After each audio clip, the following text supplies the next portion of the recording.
Welcome back. This time we go from Pisa to Rome and do a bit of cooking. Let's go.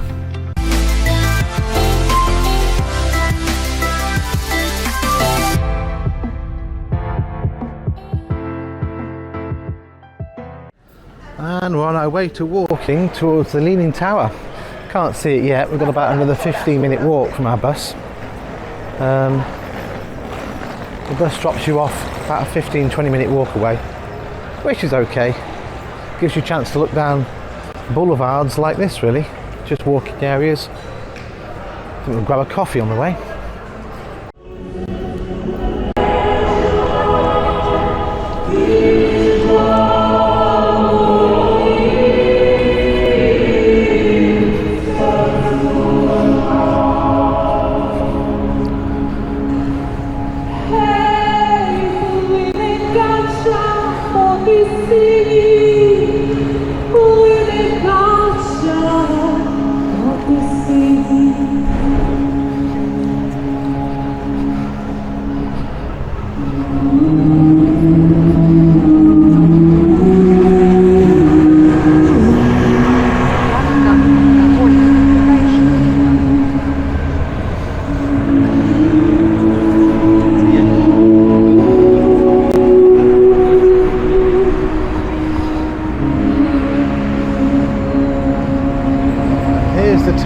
In all its leaning glory,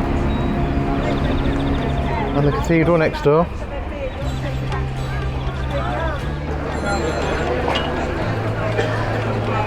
Obviously Pisa's got the Leaning Tower, but it's also got the little cherubs here, which I'm sure it means something or other, next to the cathedral. And of course then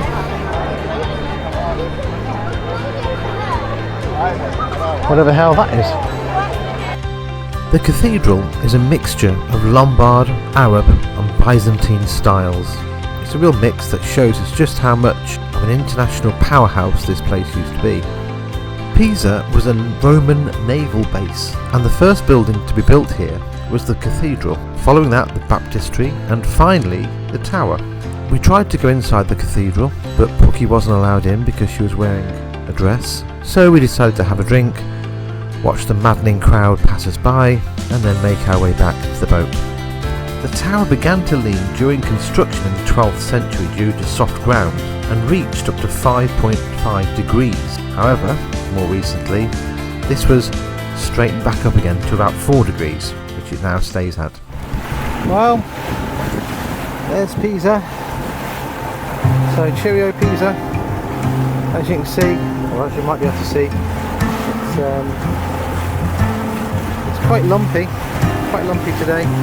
So we set off from Pisa, and our next stop was Castiglioncello, where we battled against 12 to 14 knot headwinds, so we used both engines. From there we went to Baratti, and we had a terrible night's sleep there.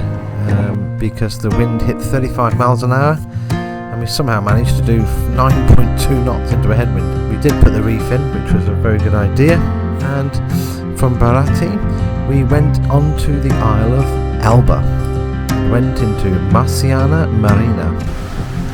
Okay, we're doing 8.1, 8.2 knots at about 50 degrees, 24 knots of wind, 25 knots of wind. Cup of coffee sat there, no problem at all. 8.1, 8.2 on the nose. That's what it looks like behind us.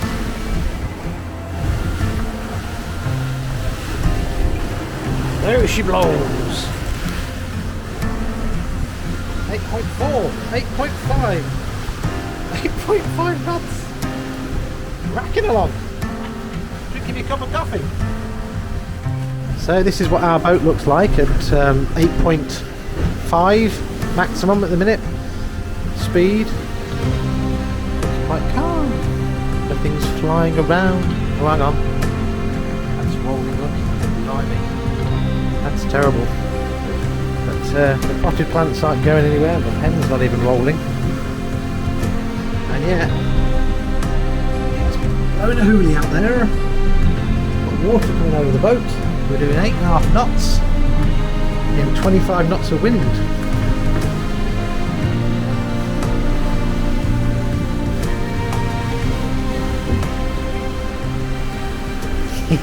I love catamarans. Well, here we are in Elba, the island of Elba. Just anchored just outside this marina. Looks like a nice place to stay after a hectic day. If you look out there, you can just see as well. You might be able to just see the little white, what we call seahorses when the weather's bad. Quite well protected. It's got nice high mountains around it, so that's always a good thing. Looks like there's some shops and stuff here as well, so might go into town later, have a look. And here we are in Le Place in, where are we, darling? Macchiana Marina. Macchiana Marina. Actually called La Vacquier. The Vacquier. La Vacquier. The Vacquier. It's quiet at the minute. It's only 6 o'clock, so many places haven't actually opened yet. So we're just going to take a wander around, try and choose a place to eat. Right. You know them times when you're walking through Aldi in the special middle aisle, or maybe you go outdoors and see in the corner a sort of basket full of weird stuff? Well, we got some. Got ourselves a hammock. So I'm going to set it up and I'm going to see what Pookie thinks.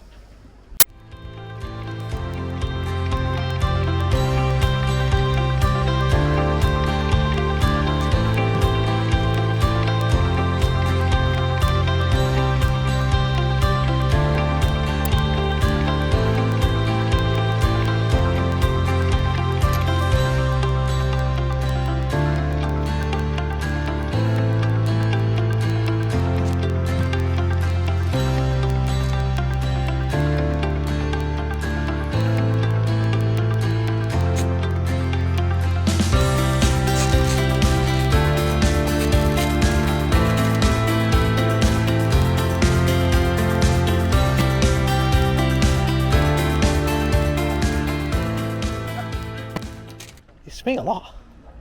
Mind you, it is called a swinging hammock, isn't it? So I suppose, you know, that's what happens really. Hello campers. Well, guess what? We're on our way to behind me. I'll just show you where we're coming from. So that is the Isola de Elba, which is where we've just spent a couple of days waiting for the wind and the weather to calm down. So that's looking north, east. Is over there. So that's basically the mainland of Italy. And what we're doing is we're going south that way to the Isola di Giannutri, which is a tiny little island that we're just using as a stopover before we get to Rome. Oh, and by the way, somewhere over there is I think Sardinia or Corsica, one of the two. But as you can see, apart from my ugly mug, there's not a lot to look at. Oh bugger. This is what happens when you try and feed the fish around here. You suddenly get an army of birds. Oh my god. Oh, I wish I'd not bothered doing that one. Never mind, we're cleaning the boat tomorrow anyway. Our first nighttime sail. Just leaving the island now. On our way over there into the distance. Pitch black at night. Well, okay, it's 4 o'clock in the morning, so it's pretty dark. On our way to Rome. Well, at 61 miles, this was our longest crossing ever. And we got to Rome and got our winch repaired. If you remember, when it broke in Portofino. Yep, we hadn't really been able to use our winch ever since then. But here we were in Rome. Well, welcome to another beautiful sunny day from the Porta di Roma. We're just wandering around now to the Capitan's office to see if we can't get a taxi, and then a train, and then a metro, and eventually get into Rome and get to see some of the beautiful sights there. Well, turning into one of them days.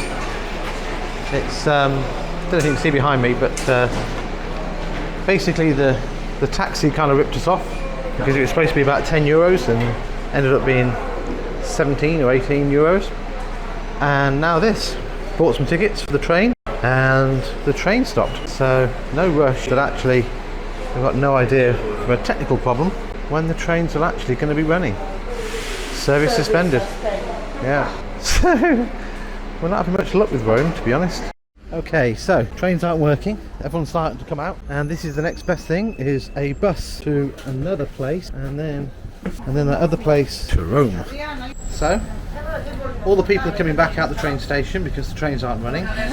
Doesn't seem that they are. No, they said like well, even the ticket lady said she doesn't know when it's going to resume, or even going to start again or not. So the second choice, bus then. Never mind.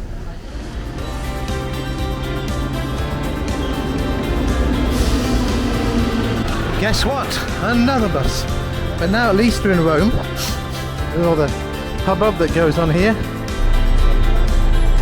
Only one of the four papal basilicas, isn't it? Fernando Fruga. After winding our way through the tiny streets, we ended up at the Colosseum. Built of Tavertine limestone, it held gladiatorial contests, public spectacles including animal hunts, executions, reenactments of famous battles and dramas based on Roman mythology. Now one of the new 7 wonders of the world. Next we went to Circus Maximus. It used to look like this, and was made famous I suppose by Ben-Hur, although that was actually in a cinema studios. And if you want to see the little fountain thing, Yeah. not worth it. It's like a movie, and it's not. And it this way. Yeah. Well, that's what happens. You women, you're like all excited about a big thing, and then, you know, sometimes you just get disappointed. Here's me on a damn scooter. Never been on a scooter in my life. Here we go. Happy days over the cobbles. Yeehaw!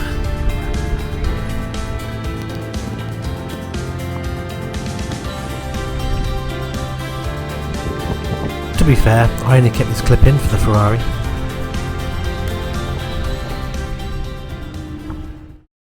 So we're in the just outside the Vatican in St. Peter's Basilica.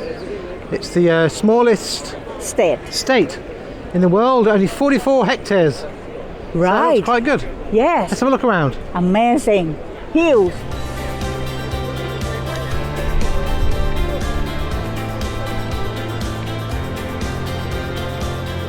Got a big screen TV, big fountain, big dome, got a Pope somewhere.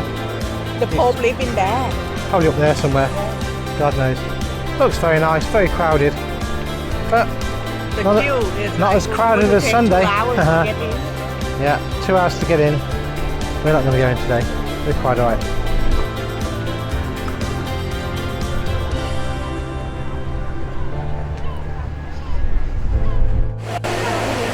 Trevi Fountains in Rome. And it is packed as per usual. They collect over 100,000, I think it is dollars a year, from people throwing money in. At last, we arrived in the famous fountain of Trevi in Rome.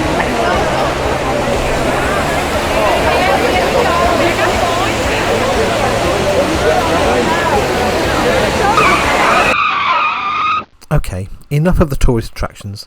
Let me tell you about something else. This is Rome, and this is the nearest marina, Porto Turistico di Roma, and this is Ostia, the nearest beach to Rome. Now, it stretches for 44 kilometres all the way down to Anzio, and it's sandy all the way. Okay, might not be the brightest in some patches, it might be a little dark, but actually it's a really, really nice beach. But I do think that the tourist port of Rome is missing out on a bit here, really. It's kind of a bit of a shame, really. This is not a good area, really. It's very run down, very little in the way of money here at all.